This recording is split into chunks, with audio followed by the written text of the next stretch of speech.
Você já se perguntou por que a teologia cristã ficou tão focada em culpa, pecado e punição? E se eu te dissesse que um dos primeiros mestres da igreja, ainda no século II, pregava um evangelho muito mais leve, restaurador e focado no desenvolvimento do ser humano? O nome dele é Irineu de Leão. E sem exagero, ele poderia ser considerado o patrono espiritual da nova reforma protestante. Irineu viveu num tempo em que o cristianismo ainda era puro, sem alianças políticas, sem dogmas fixos e com uma fé centrada na vida de Cristo, não na culpa de Adão. Enquanto a teologia posterior colocou ênfase no pecado original e na condenação eterna, Irineu dizia: a glória de Deus é o ser humano plenamente vivo.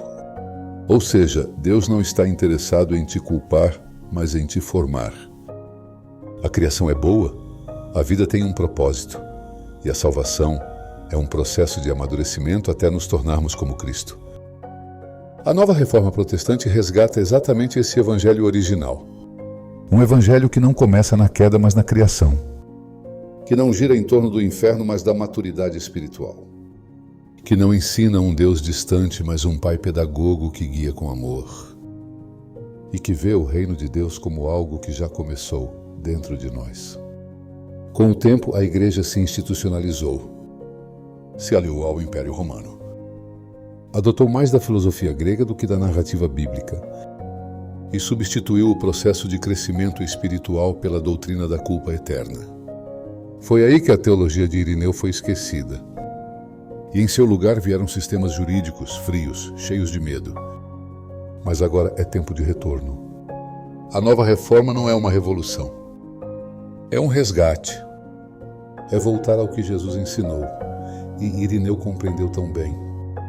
Se quisermos reformar de verdade o cristianismo de hoje, precisamos parar de repetir apenas Lutero e Calvino. É hora de olhar mais para Irineu, o esquecido que estava certo desde o início.